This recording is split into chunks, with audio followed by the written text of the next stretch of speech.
Pessoal, quando nós consideramos a intervenção dos bons espíritos para nos intuir e nos orientar, isso acaba que passa por percepções que a gente vai acontecendo de um ir e vir que obedece ao objetivo santificado e que vai atender uma engrenagem da vida cósmica, se rearticulando.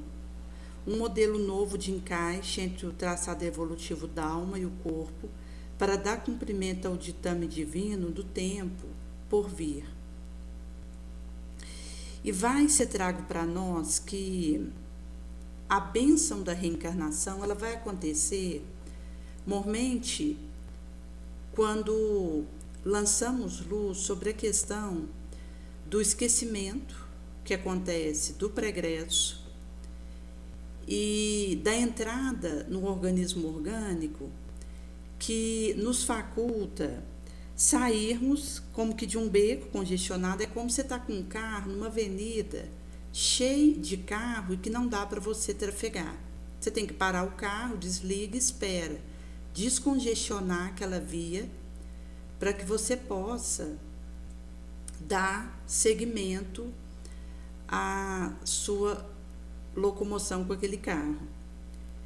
E ao mesmo tempo que você está parado com o carro desligado no meio de uma via pública, porque está congestionado o trânsito, tem uma música que é como se tivesse arranhado a vitrola e que ela repete o mesmo trecho sem parar, que é o aspecto, às vezes, de uma monoideia, de um fixismo pensamental, em que o indivíduo ele fica orbitando, seja na culpa, no ódio, na vindita, e ele fica em torno disso, circulando, sem sair desse ioiô.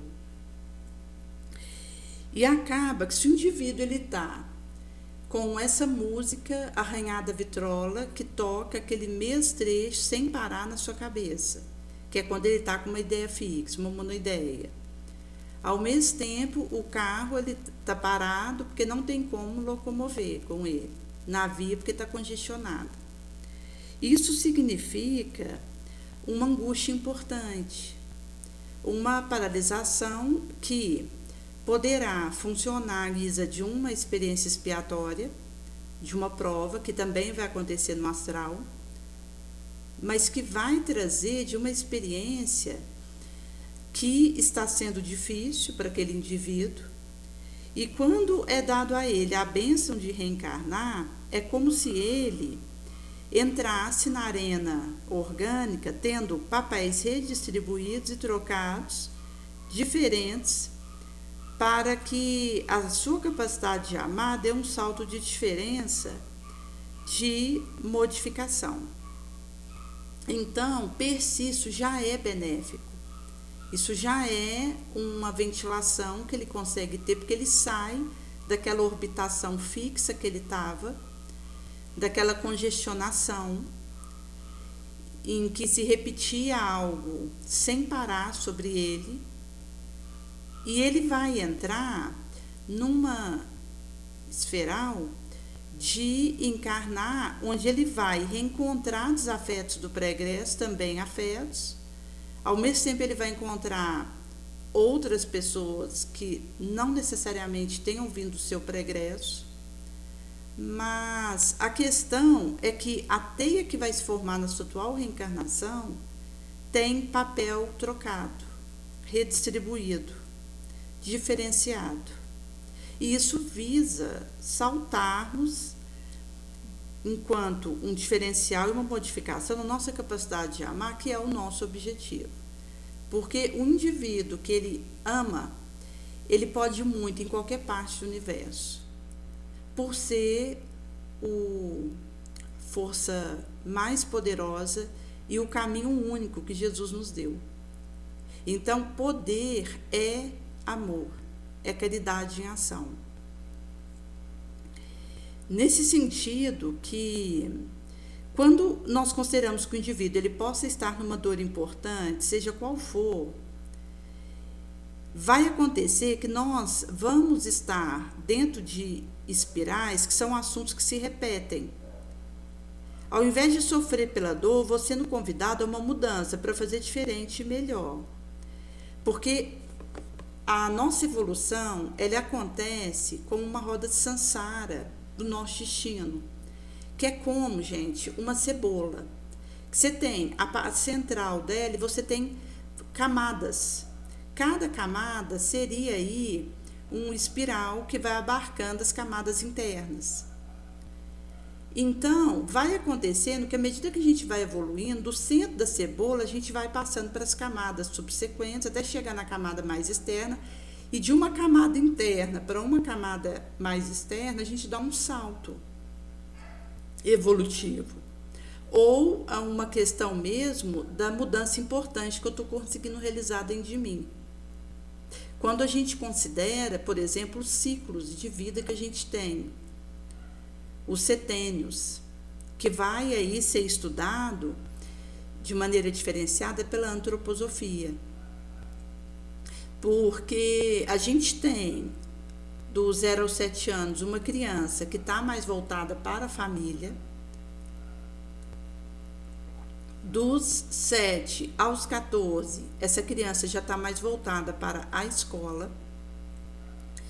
Dos 14 para os 21, ela já está mais vulnerável às sugestões do mundo. E aqui que entra a importância do aspecto da espiritualidade desde a mais tenra infância, a evangelização infantil, depois juvenil, no centro espírita ou em outro centro religioso. O aspecto da utilidade, em que desde criança ela vai sendo orientada a ser útil para o seu entorno. E o aspecto da ajuda profissional, se necessário, que entra aí uma terapia, um psiquiatra. Porque quando o indivíduo vai num terapeuta, se há necessidade de tomar um medicamento, o próprio terapeuta vai fazer essa indicação para esse alguém. E aí vai significar essa diretiva onde, do momento que o indivíduo recebe desde a mais tenra infante os aspectos embasadores, cimentadores da espiritualidade e da utilidade, da ajuda profissional, se necessário, que inclusive, gente, quando a gente considera a questão da utilidade, é o indivíduo ir sendo orientado a ser útil usando a habilidade que ele tem. Não é apenas gostar de uma dada área, mas é algo que eu percebo que tem habilidade para aquilo. E usar isso, por exemplo, num trabalho voluntário, em que eu dou o meu tempo naquela área. E esses aspectos vão nos dando um cimento para lidarmos com o nosso egoísmo, com o nosso orgulho, com o nosso sensualismo, que são as nossas chagas morais. E acaba que, do momento que o indivíduo está aí, dos 14 aos 21 anos, ele já vai tendo, então, uma condição de se proteger e de se preparar melhor para, dos 21 aos 42 anos, as vivências que ele vai ter, que vão prepará-lo para encontrar e viver o seu propósito de vida, que vai se dar aí a partir dos 40 anos, por volta dos 42 anos. Mas poderá acontecer se o indivíduo desvia dessa proposta nobre, ele pode não vir a ter contato com a destinação da sua encarnação, que tem a ver com o fortalecimento das suas responsabilidades mais santas. Porque do momento que eu estou tomada por interesses outros que não são a espiritualidade, eu acabo que posso entrar em movimentos de distração sempre perigosos, danosos, e não conseguir divisar a área em que eu preciso abraçar enquanto trabalho que eu implorei no astral, porque é através dele que eu vou poder voltar para casa. Quando a gente considera, por exemplo, o filho pródigo, num dado momento, depois que ele houvera pedido a parte que lhe cabia na herança, e tinha gastado isso distante da casa paterna, em materialismo, ele cai em si e percebe que os servos da casa do seu pai tinham uma vida melhor do que ele estava tendo. Ali em meio aos porcos, ali se alimentando do que sobrava da lavagem dos porcos. E ele acabou que teve essa caída em si, inclusive Emmanuel vai trazer um recorte que fala sobre o cair em si, que desse momento ele resolve ir bater novamente na casa paterna, enquanto aí uma iniciativa de retornar ao seu lar antigo, mas não para ficar no oba-oba, mas para pedir trabalho. Então, esse movimento do filho pródigo, que vai até a casa do pai pedir trabalho, é o nosso movimento de encarnar na Terra, porque nós encarnamos na Terra para pedir trabalho. Visto que é pelo trabalho que a gente vai conseguindo nos curarmos. Então, a transformação moral que eu vou realizando dentro de mim, enquanto eu realizo aquele trabalho sem descanso, via meu propósito de vida, vai fortalecendo minhas responsabilidades mais santas e me pacificando. Eu pedi esse labor para conseguir voltar para casa e é esse labor que me ajuda a me curar. A curar meus deslizes, meus afastamentos da lei de Deus, minhas mazelas. Por isso, a gente é convidado a olhar para onde estamos indo. Porque o que é material vai ficar na Terra, inclusive as nossas interações aqui. Porque quando soar o meu momento de ir embora, eu não vou só deixar o meu corpo aqui, ao mesmo tempo que vou deixar títulos materiais transitórios, quiméricos, mas eu vou deixar também parentes, conhecidos. Aquelas interações que nós houvermos tido enquanto estivemos encarnados na Terra vão ficar. Nós vamos sozinhos responder perante os tribunais do além, onde a nossa consciência fará valer aquilo que tenhamos realizado. E é nesse sentido que, se a gente considerar, por exemplo, uma nova reencarnação nossa, isso vai poder ser com pessoas que nós tivemos convívio aqui, se ainda houver ajuste para ser feito, algum benefício para compartilhar, ou também poderá ser com outras pessoas. Em sendo assim, quando a gente despede na hora do desencarne, é despedida mesmo. Porque nós vamos demandar sozinhos, enquanto aí um desencarne que é individual, que não há um igual ao outro, cada qual desencarna numa condição que é como uma digital, que vai ter a ver com o seu progresso, aquilo que ele realizou aqui, atenuantes, agravantes. E é nesse sentido que nós, ao realizarmos essa desencarnação, isso será a nossa consciência que vai funcionar apenas. Quando então o nosso espírito no astral iniciará uma nova trajetória. Por isso que quanto mais desapegado, mais a gente facilita. E é por esse motivo que tudo que a gente acumula aqui e apega é movimento de distração, que vai dificultar a nossa volta. Porque já dificulta o trabalho que a gente acordou realizar enquanto por aqui. Nesse sentido que, se nós considerarmos essas espirais, que são assuntos que se repetem, ao invés de sofrer pela dor, eu sou convidada a uma mudança, a fazer melhor. Porque aquilo que está perante mim não vai desaparecer, eu que vou atravessar. Porque ao atravessar minha dor, o sofrimento passa. Visto que o sofrimento é para passar. Se eu fico obsedada com isso, não tem como Jesus me ajudar. Mas se eu rompo as minhas auto-obsessões, os meus autofixismos, e me ajudo via o pedir, buscar, bater, então tem como o céu me ajudar. Por isso, gente, que nós precisamos de pedir clareza, força, conselho, assistência dos bons espíritos, para nos auxiliar nesse areal.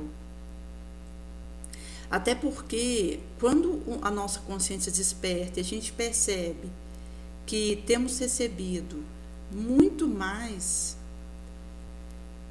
do que mereceríamos, enquanto aí a perspectiva dos nossos débitos, porque o que a gente está recebendo é para transformar isso em trabalho, em utilidade para o nosso entorno, então são empréstimos que vai ter a ver com aquilo que eu realizo com isso, porque eu sou cobrado e presto conta.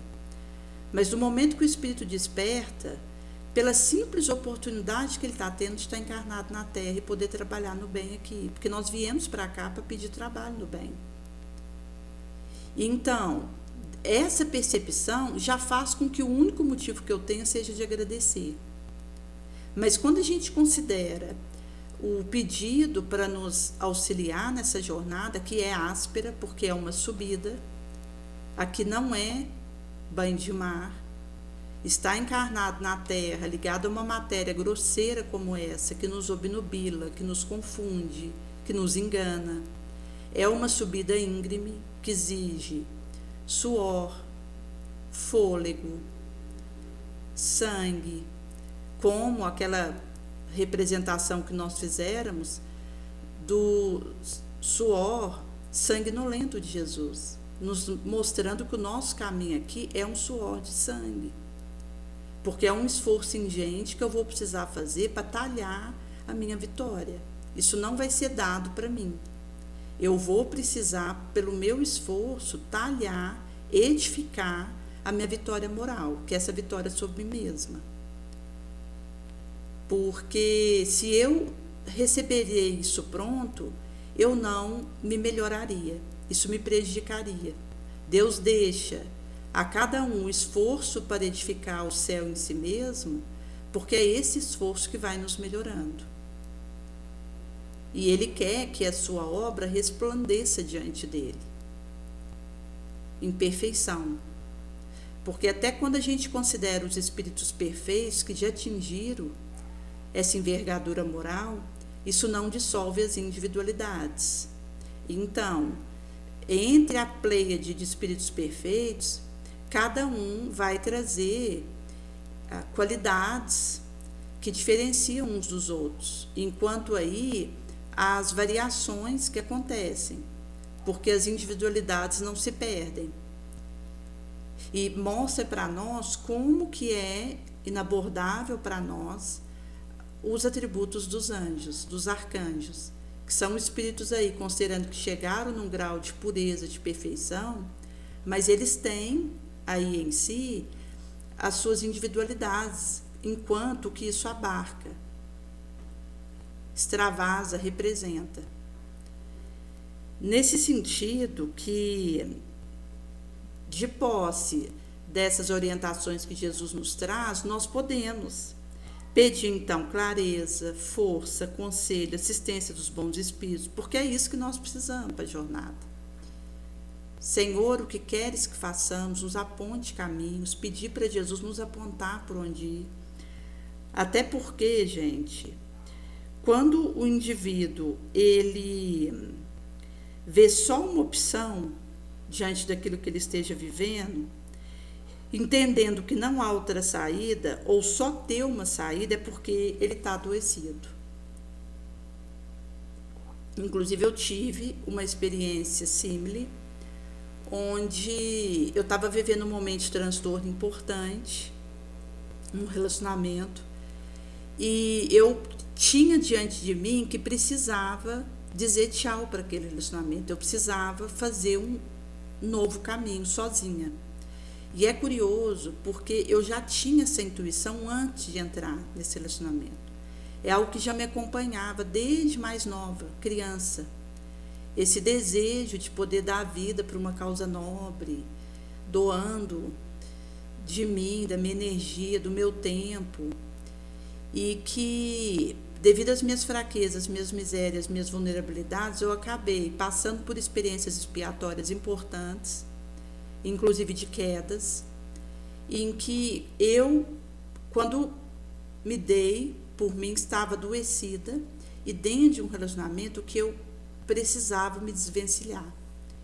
E ali eu não tinha força para chegar até essa pessoa e romper o relacionamento.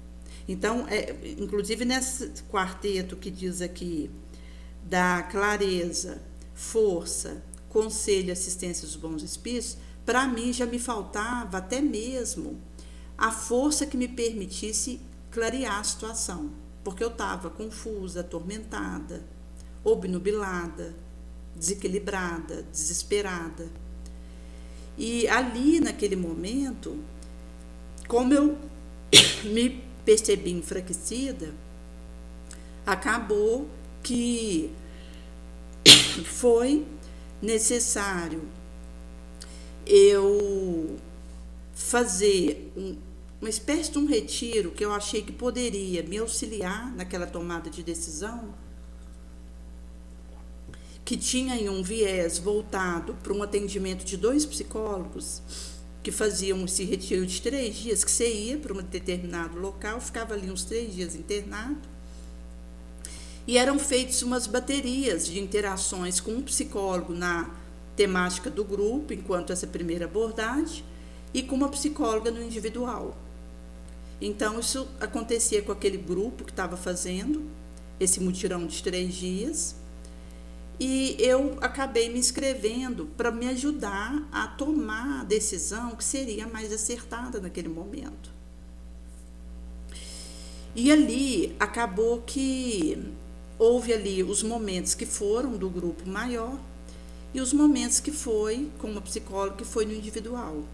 E acabou que depois que eu saí desse retiro, eu realmente estava decidida a romper aquele relacionamento, mas eu ainda assim não tinha força.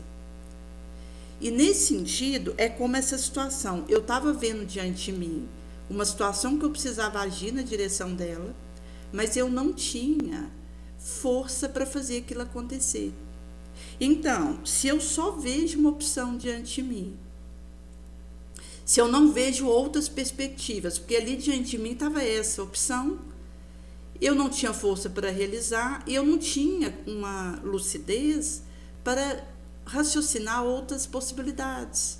Mas isso dizia do adoecimento que eu estava. E por isso eu acabei envolvendo uma terceira pessoa, que acabou que me fez cair numa teia perigosa, porque isso leva a agravamento de débito, criação de karma, que depois, felizmente, veio se dissolver, porque logo foi esclarecido e eu pude retomar o meu caminho sozinha naquilo que eu havia me proposto.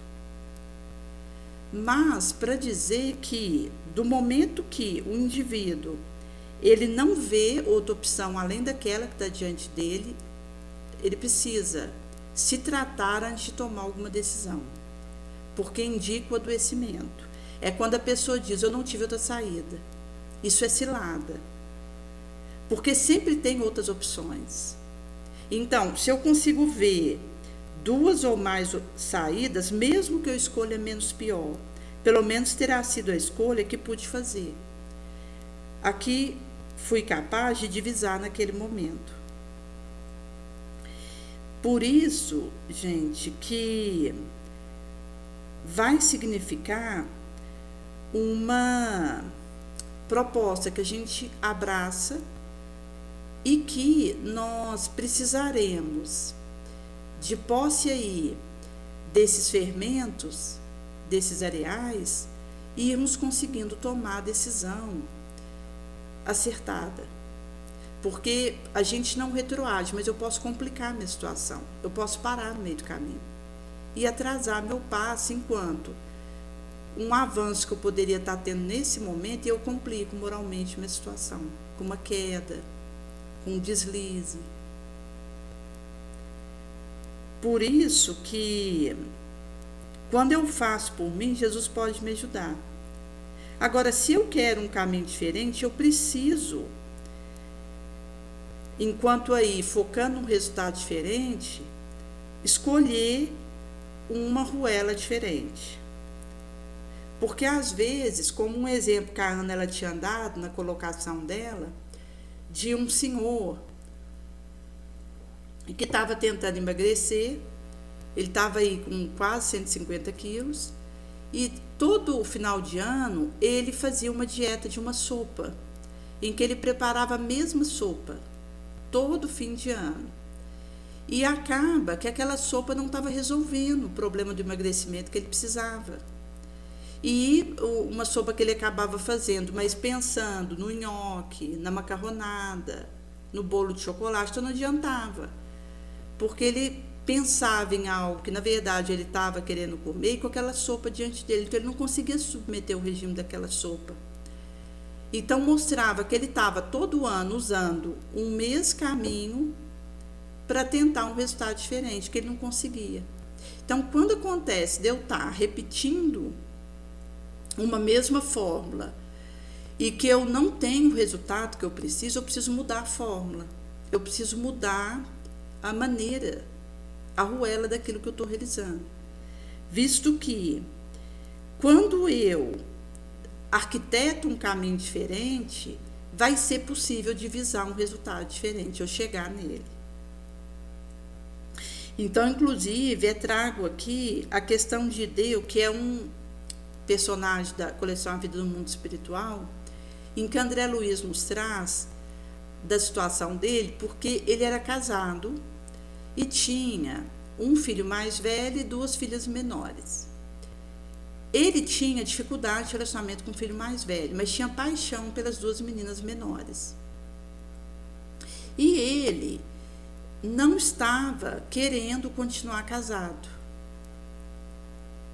por dificuldades ali que ele estava vivendo dentro dele, e não tinha coragem enquanto tomar a decisão de se separar, porque ele teria que pagar pensão para a esposa, teria que deixar as filhas com ela, porque naquela época não tinha guarda compartilhada ali entre os idos de 40 e 50 do século passado. E nesse sentido que ele, para não ter que abrir mão desses aspectos, ele arquitetou uma outra saída para vir a se livrar da esposa. E aí ele começa a pensar em tirar a vida da esposa, porque se isso acontecesse, ele poderia alegar um latrocínio. E a partir dessa situação, inclusive ele poderia até usar alguns outros artefatos, como uma chama, dizendo que foi aí uma fatalidade, ou que alguém que houvera violentado e acabou levando ao desencarne. E nesse sentido ele começou a elucubrar uma forma de tirar a vida da esposa, porque aí ele se safaria com uma explicação mentirosa e levaria as filhas para morar com ele, e o filho ele deixaria por conta da família dela cuidar. E acabou que nessa proposta ele, ao pegar ali aquela arma onde ele já estava preparando para dar um tiro nela, a espiritualidade maior estava ali presente, até considerando os créditos morais que ela tinha.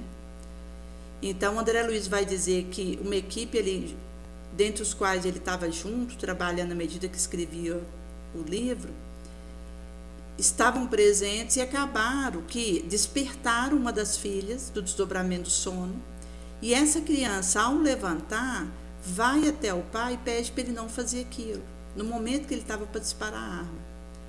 Então a esposa acorda e nem imagina que ele estava para dar um tiro nela, ela acha que ele ia se suicidar. E com isso ela pede para ele não fazer isso, que ele poderia ir embora, que ela abriria as portas de casa para ele sair, e ele acaba que tem a resposta que ele queria, porque ele desejava ir embora de maneira tranquila, porque ele poderia continuar tendo contato com as filhas, que ele tinha paixão por elas. E aí André Luiz vai trazer a encarnação pregressa desse elenco de indivíduos. Então A esposa atual dele era a esposa dele na encarnação anterior, e acabou que ele, no relacionamento com ela, traía ela, com o envolvimento que ele começou a ter com duas irmãs, que hoje eram as duas filhas que ele tinha com ela. E nesse sentido, ele acabou que se separou dela e ela iniciou um outro relacionamento, que era o filho que eles têm na atual vilegiatura. E esse homem, na encarnação anterior, enciumado, acabou assassinando o amante da ex-esposa. Ou seja, ele tinha um caso extraconjugal com essas duas irmãs, mas a esposa não poderia ter um relacionamento, sendo que ela já estava sozinha, porque tinha ido embora. Então ele não aceita, enciumado, ele vai, assassina o amante da esposa, e essa turma volta. Esse amante, o filho mais velho, para que ele pudesse resolver com ele a situação, enquanto o que ele fez de ruim para esse espírito. A esposa continua sendo esposa dele nessa encarnação, e as duas filhas, as amantes, que eram irmãs em encarnação pregressa, que ele tinha prejudicado, e que agora foi apelado o amor paterno para santificar essa relação e de auxílio dele para elas. E acabou que, quando ele então vai embora, ficou o seguinte impasse: se ele, depois de sair de casa, deixando ali a esposa, essa esposa no subsequente consegue levar a vida nobremente, criando os filhos, sem desistir da luta, num caminho reto, às vezes ela poderia voltar a casar. Então isso ia facilitar para esse esposo que foi embora. Caso contrário, se essa esposa se complicasse moralmente, não desse conta do trabalho com os filhos, que ficou por conta dela, porque acaba que seria uma sobrecarga, ela ficar com 3 crianças e tendo sido abandonada pelo marido, se ela conseguisse dar conta desse papel, que iria duplicar enquanto uma sobrecarga que ela ia ter, iria facilitar para esse marido que foi embora. Mas se ela não desse conta, se ela sucumbisse na criação dessas crianças, isso ia estar por conta desse ex-marido, que participou dessa trama para que houvesse esse arruinamento moral dessa família.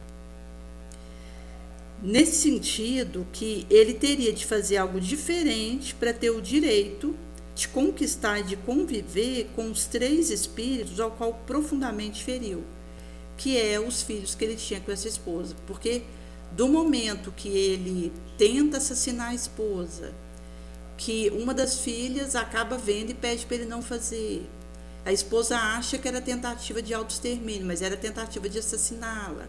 Então, toda a psicosfera que cria, porque ele já tinha vindo de novo com esses indivíduos para poder consertar erros do pregresso, ele estava gravando. E aí, nessa complicação que ele estava realizando a própria trajetória, ele feriu, ele traiu a confiança daqueles filhos, quando ele então vai embora. E então, para que ele pudesse ter o direito de conviver, de conquistar com esses 3 espíritos que ele houvera ferido e traído, ele precisava fazer algo diferente, porque seria uma conquista mesmo, que ele teria que realizar. E aqui trago a questão da expiação, que é o limite que Deus nos dá, para pararmos de repetir lesivos processos. Por isso que isso vai significar essa proposta, que é algo que eu abraço e eu vou tentar dar o meu melhor. Inclusive, quando a gente considera, às vezes, aparece pessoas na vida de outras, seja quando essas outras estão na infância, que surge um tio distante, um conhecido do pai, uma amiga da mãe, que às vezes aparece e vem ajudar essas crianças que estão ali. Isso mostra essas tentativas que esses espíritos ajudadores estão realizando de conquistar alguém que eles houveram perdido por erros que cometeram, enquanto aí traído a confiança do outro, prejudicado, menoscabado, abandonado. Daí a gente tem relatos disso, porque o indivíduo que estende a mão para ajudar, ele já melhorou muito em relação ao que ele conseguia fazer antes. Ele já está dando conta de dar passos diferentes para ter resultados melhores na tentativa de reconciliar-se com alguém. E o bem que ele menoscabou ontem, que ele poderia ter feito e não fez, ele vai em busca de fazer ali naquele momento. Por isso que acaba que é uma experiência em que todos os que estão participando dessa teia são beneficiados. Nesse sentido que, se a gente considera, por exemplo, o centro espírita, a gente não está ali por causa do presidente da casa, do fundador da casa. A nossa relação é com Deus. O nosso contrato é divino. Nós estamos aqui porque a gente implorou encarnar na Terra para pedir trabalho, que tivesse a ver com uma habilidade que a gente tenha para facilitar a gente produzir bons frutos naquilo.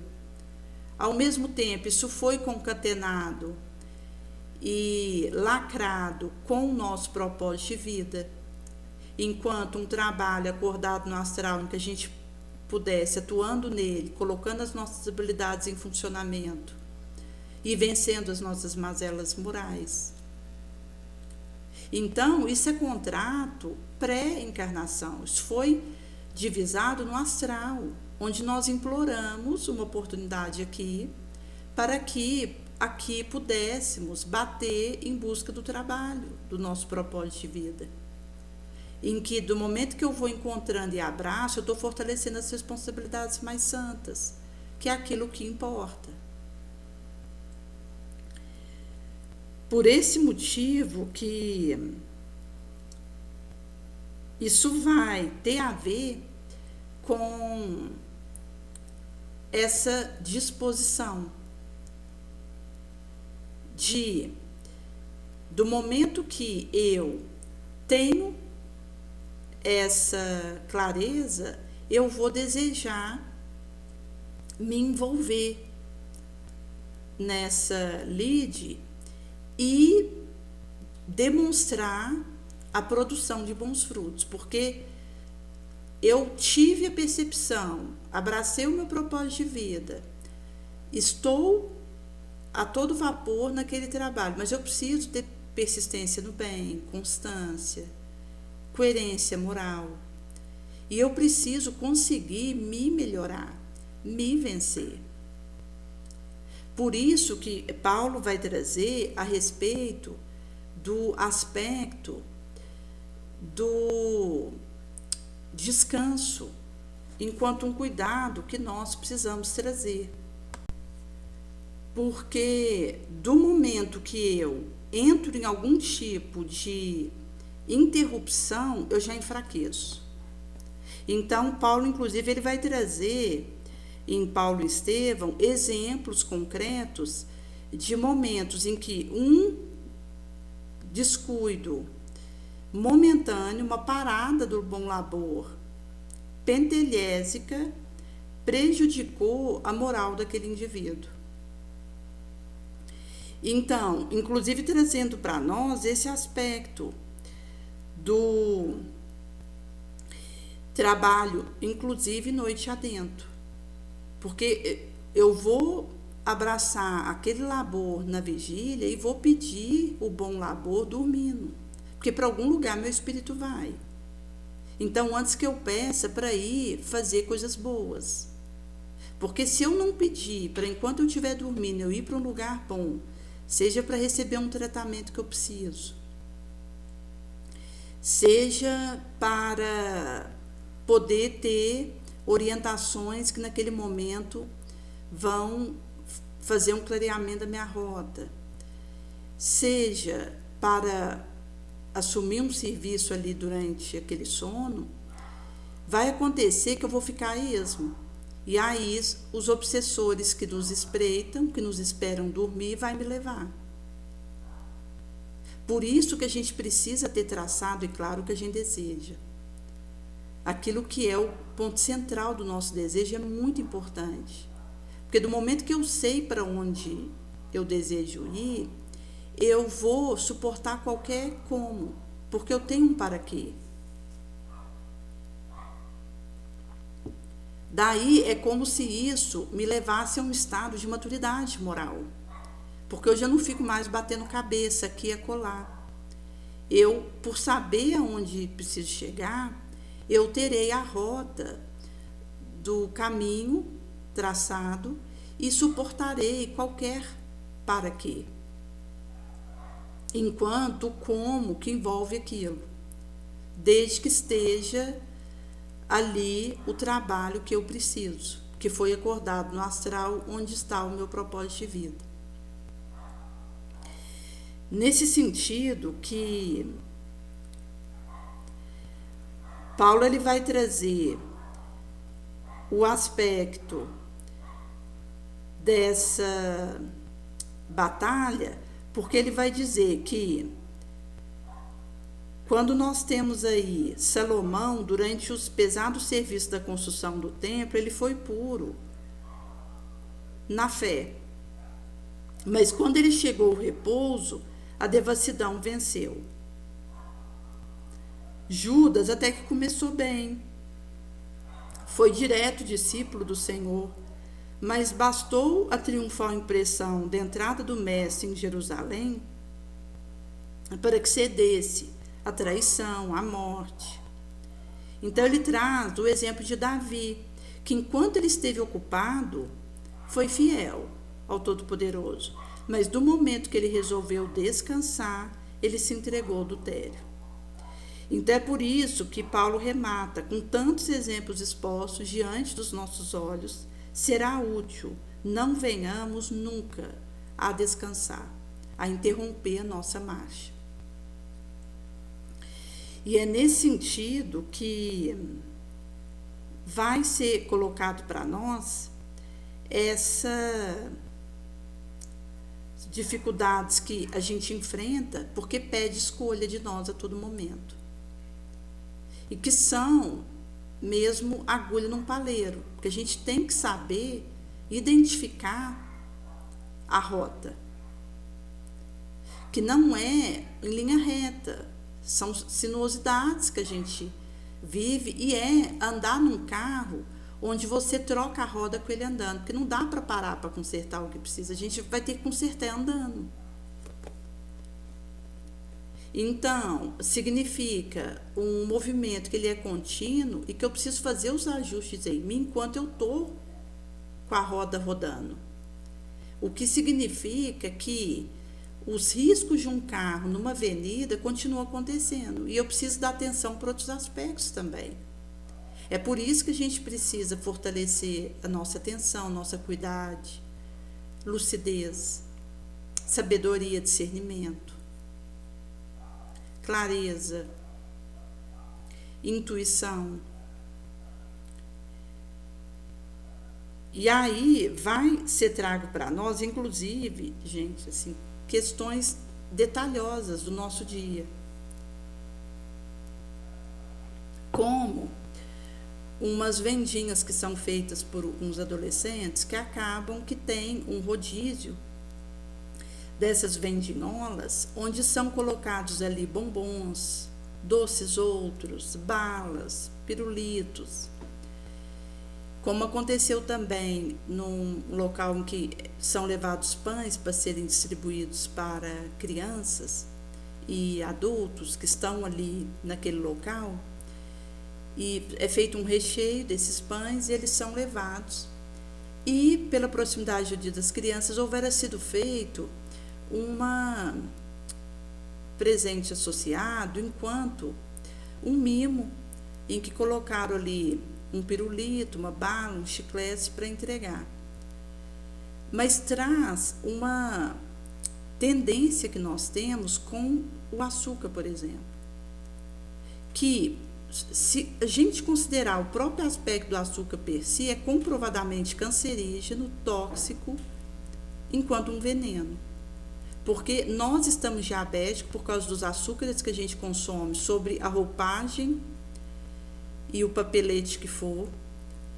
E, nesse sentido, mais de 50% dos brasileiros são diabéticos e não sabem. E as crianças estão ficando diabéticas em idade cada vez menor, tendo comprometimento da sua saúde orgânica. Porque acaba que a alteração na taxa de insulina, a questão da diabetes,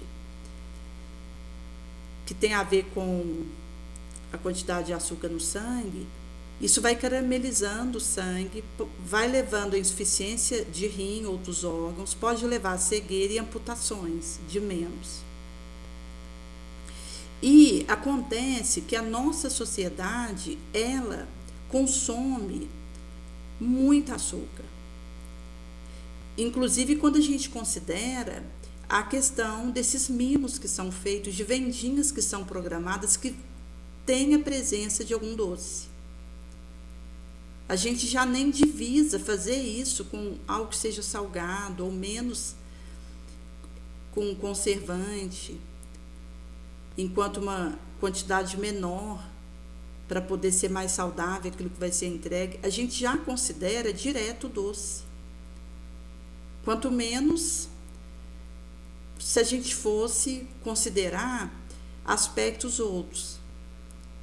Porque no sentido de aquilo que a gente usa, inclusive quando alguém vai vender coisas numa esquina, pega uma jujuba, aqueles pacotinhos de balas coloridas, e isso está em nós.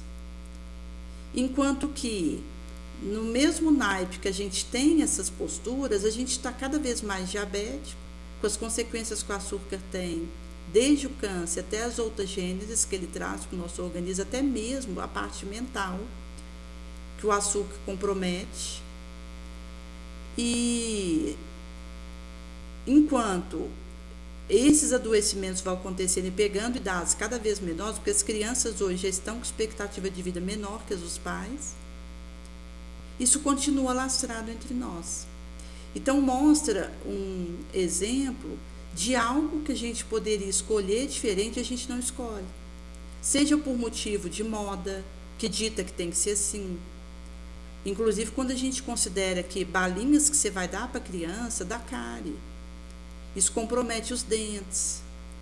O próprio estômago é comprometido, porque aquele chiclete a gente fica mastigando, o estômago entende que vai chegar comida.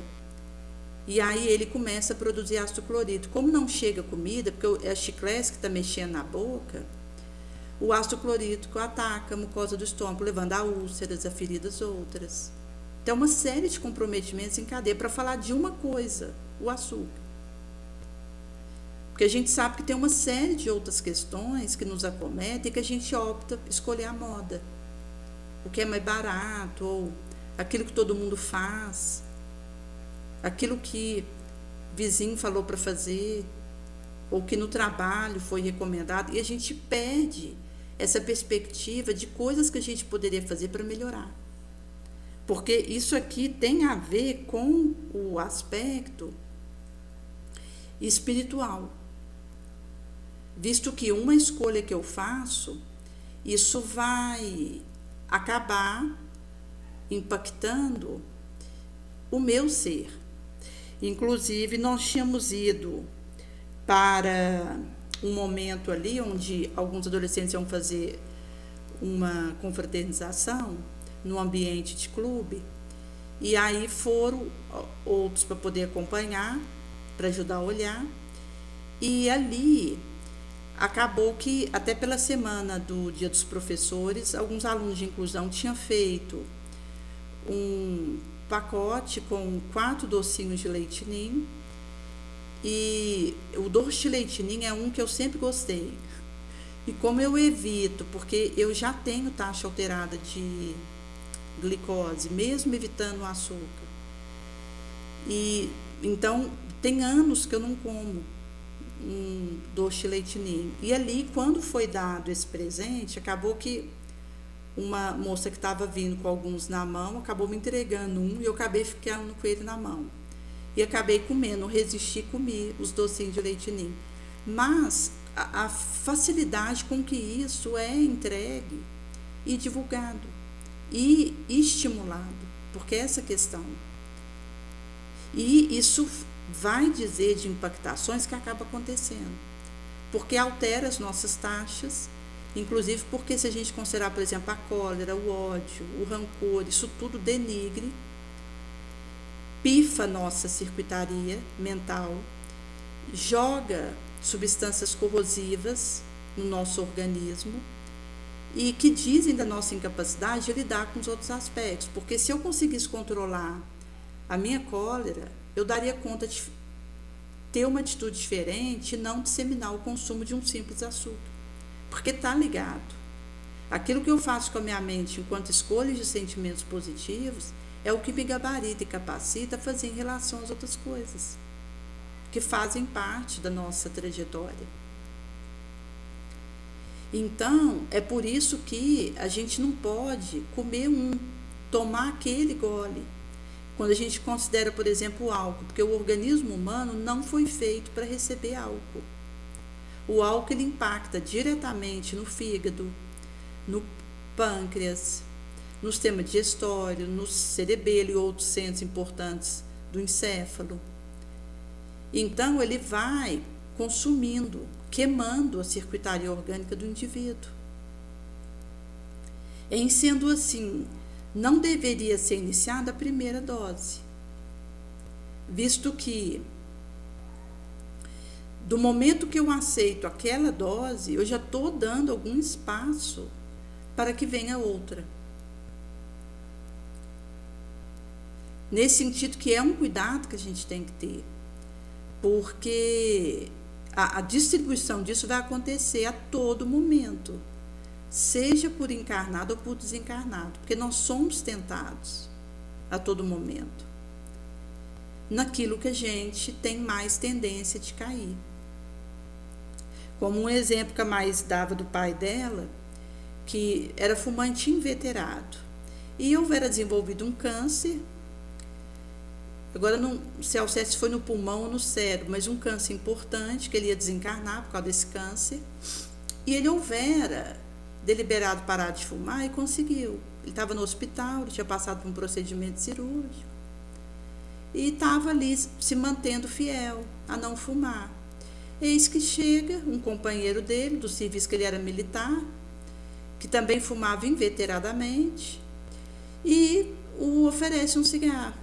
Tinha vindo visitar ele no hospital, acamado.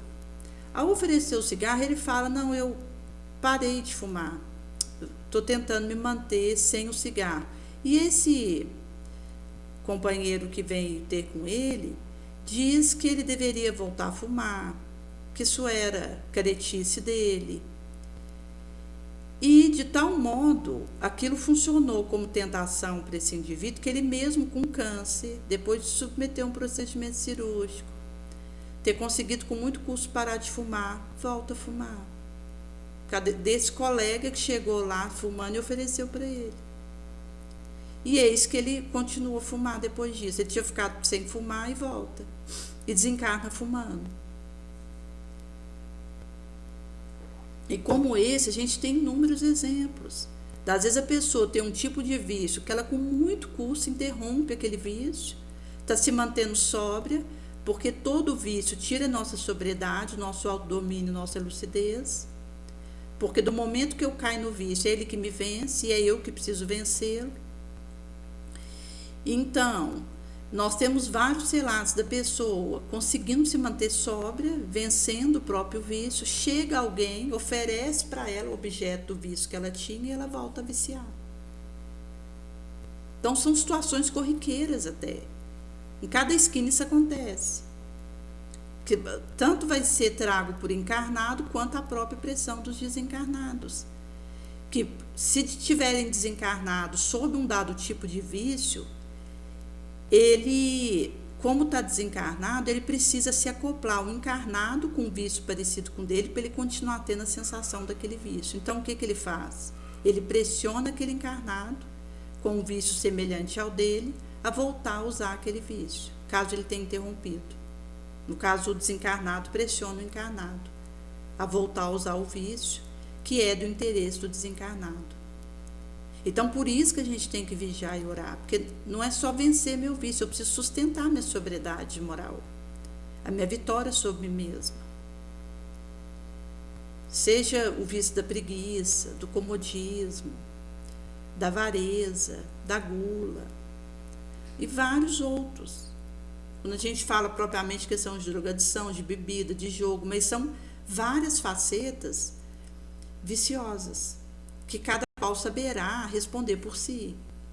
E que do momento que eu percebo que eu estou conseguindo me vencer, eu vou ter que sustentar isso, porque não bastará me vencer em um momento, eu preciso continuar me vencendo. Eu preciso dar conta da minha caminhada encarnada na Terra vitoriosa sobre o meu vício, sobre a minha sombra. Para que quando soar o meu desencarne, eu possa ir para além menos comprometida. Olhar para trás e ter deixado mais acerto do que erro.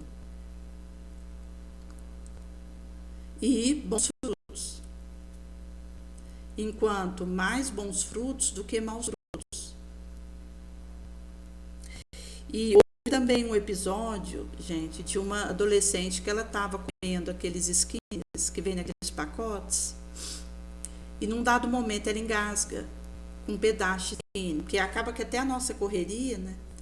A recomendação nutricionista é de mastigar pelo menos 30 vezes, mas a gente come rápido, até pela questão da distribuição do nosso tempo, e terminamos por não mastigar as vezes que seriam necessárias. E ela ali comendo aquele pacotinho de skin, às vezes ali na correria, mastigando, vai um pedaço e entala na garganta dela. Ela começa a tossir para tentar tirar o pedaço da garganta, o pedaço de skin não sai da garganta, ela começa a asfixiar. E desse momento ela desespera, ela começa a chorar, porque ela percebeu que ela não estava conseguindo respirar mais.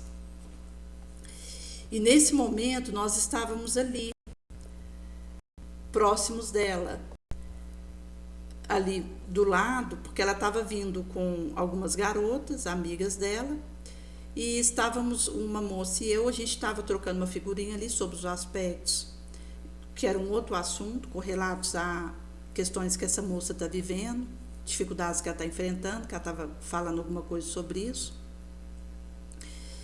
Inclusive enquanto situações difíceis, e acabou que do momento que essa adolescente começa a engasgar próximo de nós, a gente vai até ela. Aí essa moça foi por trás, falou para levantar o braço, e a gente tentou fazer aquele movimento de apertar a barriga, de virar a cabeça para baixo e o braço levantado. E naquele momento, quando eu vi aquela adolescente ali chorando, engasgada, e que não saía aquilo da garganta dela, ela estava para asfixiar. Eu mentalmente peço, Maria, passa na frente. E foi logo em seguida que eu fiz esse pedido mentalmente. Ela vem a desengasgar, o skin é cuspido, a gente viu o pedaço que estava engasgando a garganta dela, e ela volta a respirar. Daí, às vezes, a questão da oração, às vezes, a própria oração que a gente tem ali, enquanto o pedido para Maria passar na frente, para cuidar daquela situação, isso tem um poder que a gente não imagina, que tem a ver com a ação dos bons espíritos, porque isso não é mérito nosso, isso é a ação do bem, sob a égide de Jesus, de Maria, dos bons espíritos, que se compadece da nossa fraqueza e vem ao nosso encontro. Então, ao perceberem uma brecha para poder atuar naquela situação, eles vão e atuam e trazem o livramento, como aconteceu, porque ela estava para vir a desfalecer mesmo, e desmaiar, e daí para um quadro complicador, porque ela não estava mais tendo a respiração. E naquele momento, aquele Maria passa na frente, foi como mesmo tirar com a mão aquele skin da garganta dela. Por isso que Jesus ele vai trazer para nós a questão de orar e vigiar, porque a oração tem muito poder, mormente quando feita por um coração desejoso no bem. Inclusive vai ter um relato que é trago em a Gênese, dizendo acerca da força magnética que Jesus trazia, devido à sua envergadura e ao fato do desejo constante que ele tinha no bem. Então, vai mostrar como Jesus, a partir do que ele tinha como seu foco central do seu desejo, ele tinha uma penetração e uma vidência, uma percepção inabordável para nós. Por ter esse diafanizamento do seu ser, visto que o seu espírito estava preso ao seu corpo, pelo estritamente necessário para ele se manter encarnado. Então, mesmo que como homem Jesus tivesse a organização de seres carnais, porém como espírito puro, desprendido da matéria, havia de viver mais a espiritual vida do que a vida corporal, de cujas fraquezas ele não era passível. A sua superioridade em relação aos terráqueos não derivava de particulares qualidades do seu organismo, mas do seu espírito. Provinha do seu espírito mesmo. Era de dentro para fora, que dominava de modo absoluto a matéria e também do seu perispírito, que houvera sido tirada a parte mais quintessenciada dos terrestres fluidos. Inclusive, o espermatozoide que uniu ali com o óvulo de Maria, supõe-se que tenha vindo de uma organização além terra, para viabilizar mesmo a adaptação de Jesus aqui. Então, sua alma não se achava presa ao corpo de forma importante, mas estritamente pelos laços indispensáveis. Estava constantemente desprendido. Ela, de certo, lhe dava dupla vista, a sua alma dada a sua elevação, e também uma penetração excepcional e muito superior que de ordinário possuem os terrícolas. Nesse sentido que o mesmo se daria nele com relação a todos os fenômenos que dependem dos perispirituais fluidos ou psíquicos. A qualidade desses fluidos lhe conferia uma força magnética imensa, secundada pelo desejo incessante de fazer o bem. Então, acaba que é o desejo de fazer o bem que vai nos dando força. Porque eu só vou saber o meu limite se eu arregaçar a manga. Então, se eu fico com medo de assumir o trabalho e realizar aquilo que me compete, eu não terei como saber a minha baliza, o meu limite, a minha fronteira. É como uma pessoa entrar num rio e ela vai entrando e de repente ela percebe que a água está na testa dela, então ela percebe que ultrapassou o limite. Ela poderia ir até um dado ponto sem que a água pegasse a sua boca. Da mesma forma, a questão dos limites morais tem a ver com a nossa estatura moral, com os aspectos que nós já amealhamos de elevação dentro de nós. Então, se eu fico com medo do erro, enquanto aí algo que me impede de assumir o trabalho, eu não cresço e não me autoconheço. Porque eu vou me autoconhecendo na medida que eu estou laborando no bem. É que eu vou percebendo os meus limites, as minhas qualidades, aquilo em mim que eu posso canalizar melhor, aquilo que eu preciso ter mais cuidado para vencer, que é dificuldade para mim, que sempre volta me ameaçando, onde eu sou mais tentada. Aquilo que eu tenho um dom talento. São coisas que a gente vai percebendo e, ao mesmo tempo, conseguindo trocar essa figurinha conosco mesmo, na medida que a gente está no caminho trabalhando.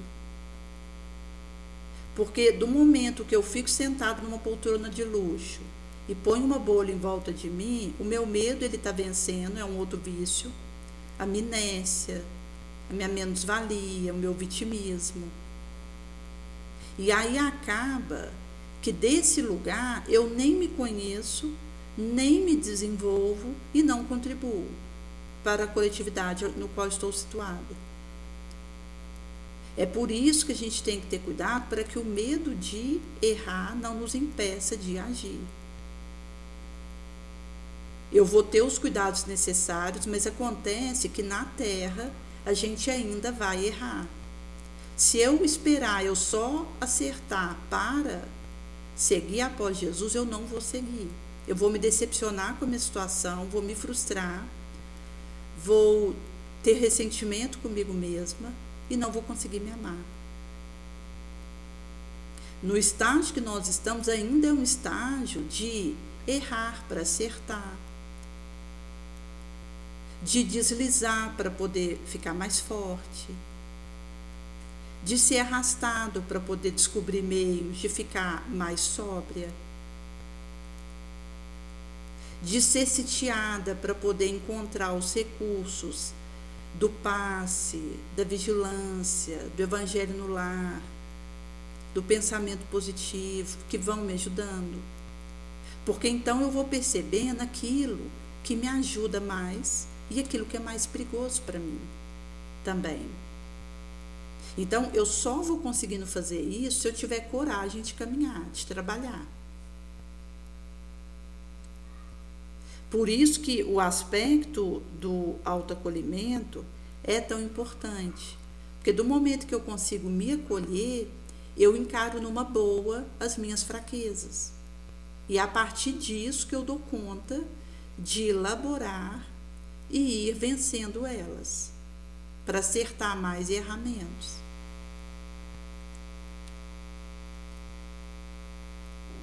É nesse sentido que o trabalho, ele é de formiguinha mesmo, é um gota após a outra.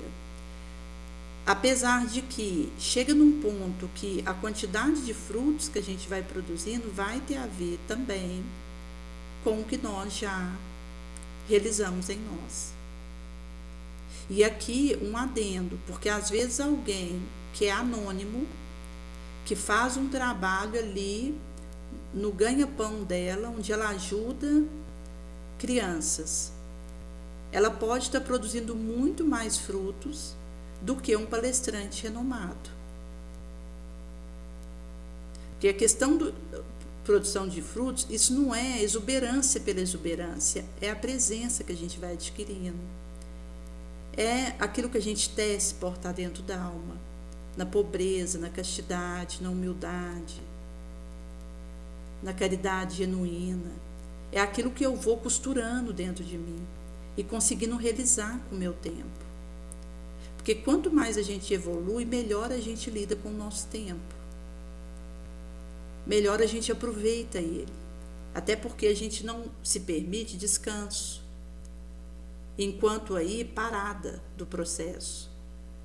A gente vai focar e do momento que o indivíduo ele alcança um determinado patamar, ele vai tendo condição de produzir mais frutos em menos tempo. Então a gente tem desde aquele que está ainda numa consciência de sono, para ele a vida é comer, dormir, aproveitar, e aquele que já tem uma caminhada importante em serviços para o meio em que ele está. Então a gente tem gradações. Então a gente tem o indivíduo fisiológico, que é da cintura para baixo, comer, fazer sexo, dormir, que ele fica em funções fisiológicas, isso por isso. E tem aquele indivíduo psicológico, que já é da cintura para cima, onde ele desenvolve recursos outros, que tem a ver com a transcendência, com o desenvolvimento da espiritualidade. Até porque, quanto mais o indivíduo evolui,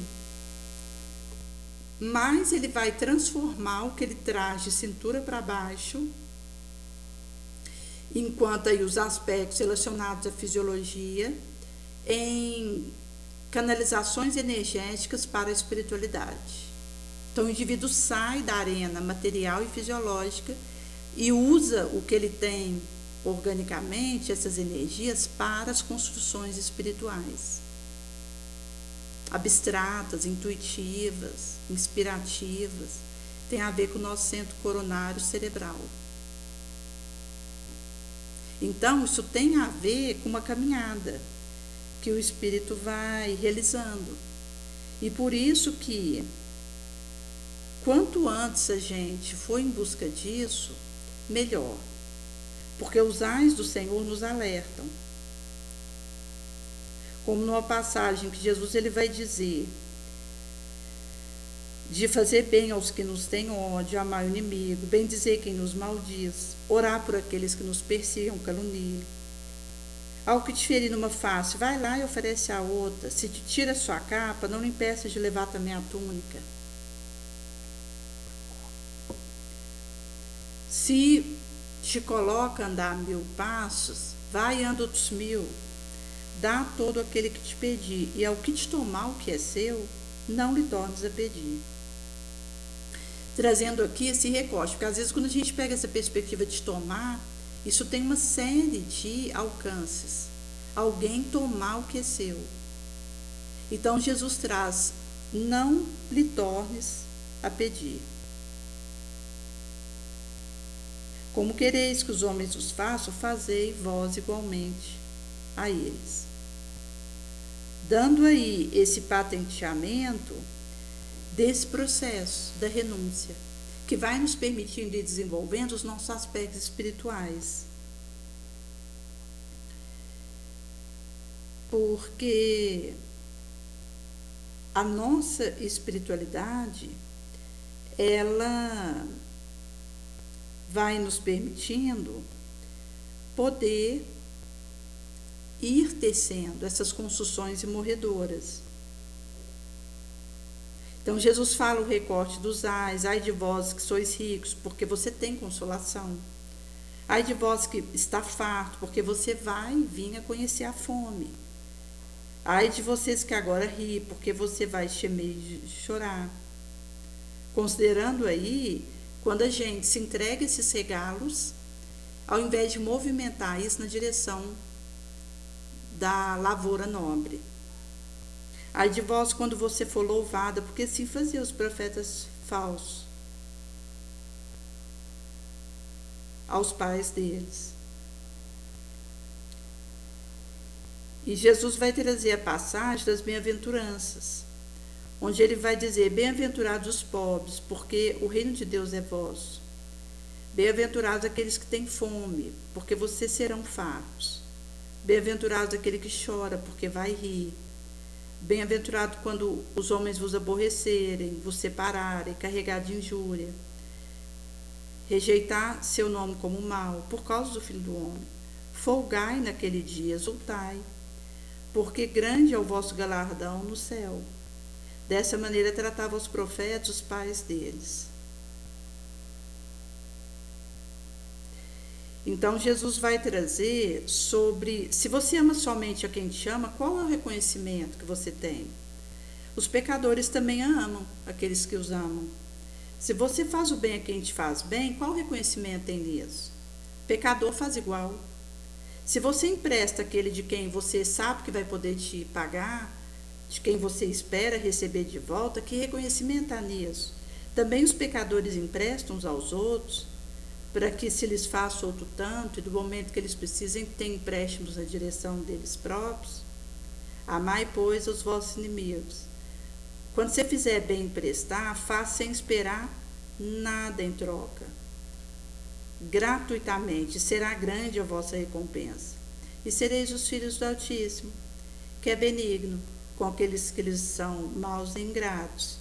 Sede, pois, misericordiosos, como também é misericordioso vosso Pai.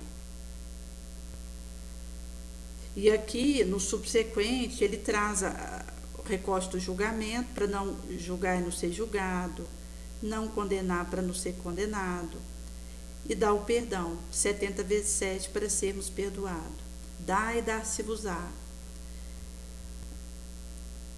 Deitarão no vosso colo uma boa medida, bem cheia, bem abarrotada, bem calcada, porque qual for medida que você usar para o outro, tal será que se usará para vós.